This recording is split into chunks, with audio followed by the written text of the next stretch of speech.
I'm taking advantage of all this wood I now have, and I've built these simple shelves, and that has helped to square away a little bit the gear that I keep over here. I don't know what I call this. This is where the mowers are, but it's where I'm going to keep the weed eater and the chainsaw. You know, I've been calling it the machine shed, and that sounds very austere. It sounds very special, and the fact is it's mostly just mowers. But that is not what this video is about. What this video is about is I have revamped my Get Home kit. Basically, I've changed from one camouflage pattern to another.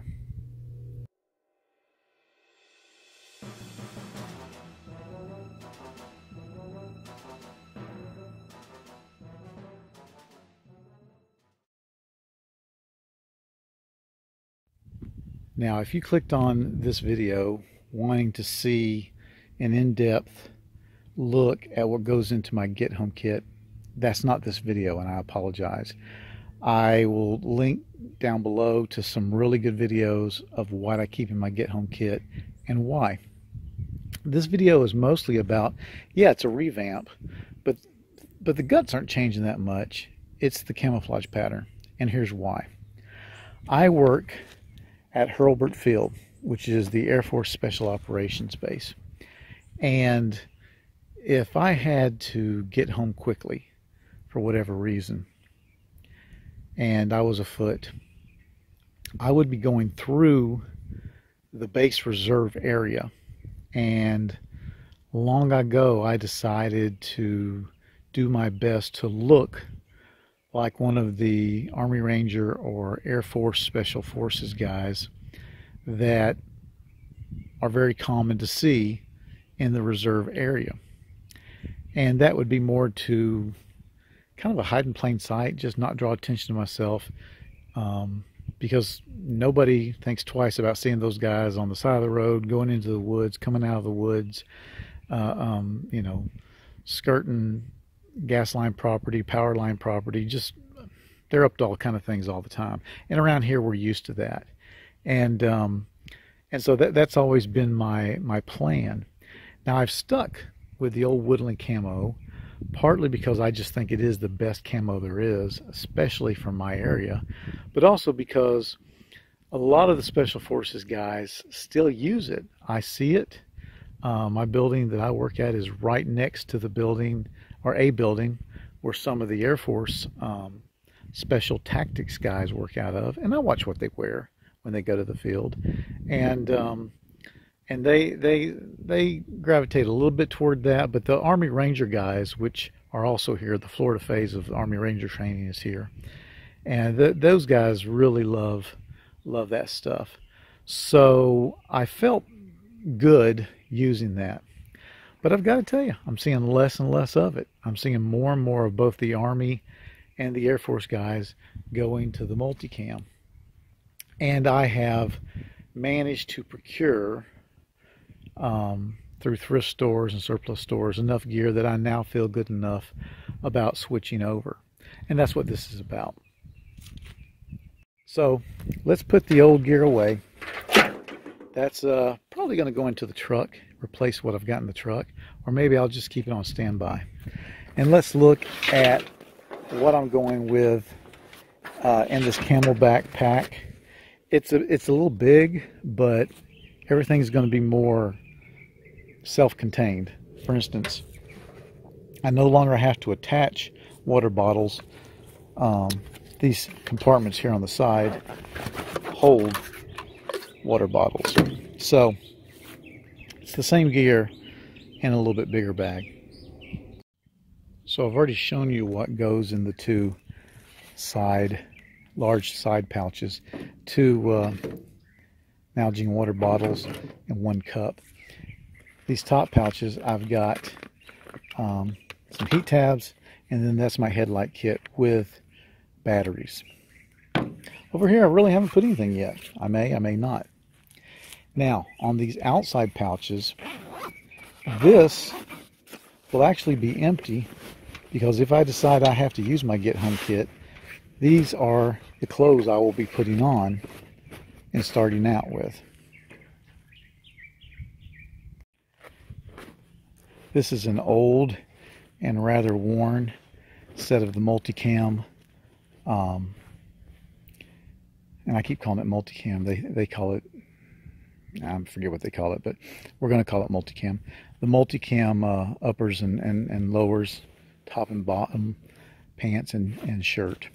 And so that leaves pretty much both these back compartments empty once I change clothes.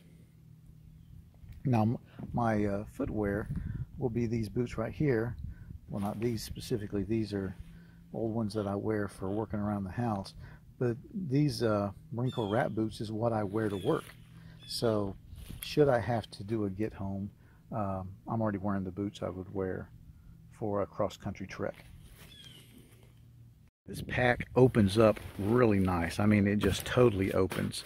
And I've got everything self-contained in specific bags. And like I said, I'm not going to go deep into it because it's pretty much the same gear that I have had in the past and have documented in other get homes. Of course, I've got my dog sticker, and if you're not familiar with my dog sticker, you do need to look at that, some of those older videos, because I really feel that probably one of the biggest dangers in a get home scenario going cross country on foot is going to be dogs. And especially if you're skirting neighborhoods, trying to travel the power line right-of-ways or something like that, skirting neighborhoods, dogs are going to be a problem. And then of course my wire cutters, because fences are going to be a problem. Got a little bit of cordage, not much. Understand, my get home scenario, it's not far as the crow flies. Unfortunately, I'm not a crow. But my get home scenario is to get home as fast as possible. No camping, no laying up, no cooking meals, trying to get home. Therefore, I don't plan on having to have a lot to tide me over. Now this is just a inexpensive little waterproof case that my phone will fit into, and I've got that because there may be some water crossing, and it'd be nice to have something to keep my phone working. I have a problem with keeping my phone dry. All right, this is a clothing bag. It's all set up for the winter. Yeah, winter in Florida. I know some of you are thinking winter, but we do get a little chilly here, so it's all set up with hat, t-shirt, extra socks, field jacket liner, things like that to keep you warm. Then this bag just has a civilian poncho, keep you dry. This is my food bag, and it consists mainly of a jar of peanut butter. And then it's got some sweets and some on-the-go energy stuff. I've documented that before. And then this is my first aid. It's a pretty light first aid kit, but it's just a treat, you know, any kind of maladies I might have as I'm traveling. And then here's the real change to my get home bag, and that is that I no longer will be carrying an independent harness. I'm going to try this out. This is and if you've watched my other videos, if you're one of my 5 faithful, you know that I like putting some weight up front. I like wearing some gear that I can get to quickly. And in the past, what I've used is this. This is my standalone harness. It's a Condor harness, and I would put that on, and then I would put on my pack, and it rides fine, but it's just a little bit more weight. And I thought what I'd try is to actually attach, and this is pretty much the same kind of pouch as the green one, but what I'd try is to attach this pouch to the front of the pack. Now, yes, if you're thinking, well, that's going to make it getting it on and off harder, you're right. And I may back up on that, but I'm going to give that a try. And coming up here pretty quick, I'm going to actually take this out and go for 3 miles or so and see how it feels. But pretty much it's the same kit as what I had here. It's going to mirror the gear that I carried before. I've got all my important tools. I've got my land nav gear. I've got my maps inside. I've got some money inside. I've got my emergency stuff that would go right in my pocket as soon as I decided I had to do a get home scenario. So it's the same gear that you're used to seeing if you're one of my 5 faithful. But that's what I'm going to do. I'm going to give that a try and see how well it works. It's a big change for me. I may decide it's too hard to get out of. And if I do, I may be going back to that. And that's fine, because that served me well. But like I said, I'm going to throw this on here in a day or two and go for 3 miles and just see how it rides on me. The weight of the pack, minus water, comes in at right under 19 pounds. Now, I still have the clothes in here, but they'd be on my body, so, you know, I'm not going to argue that. Totally empty, the pack weighs over 4.5 pounds, so that's not a light pack. It can hold a lot more gear than I'll be carrying in it, but hey, I don't want to carry anything more than I have to, and I certainly don't want to carry more weight than I have to. Water is going to certainly add to it. It has a 88 ounce, I think that's right, 88 ounce bladder in it. Then I'll have the 2 Nalgene bottles, and then I have one more Camelback pouch that I'm going to carry with it that I can attach to the outside. This little 100-ounce add-on attaches very easily, and I'm going to carry it with me also. And my feeling there is I would drink from it first, and then I can jettison it to pick up later, or not at all. So there you have it. There's the whole thing.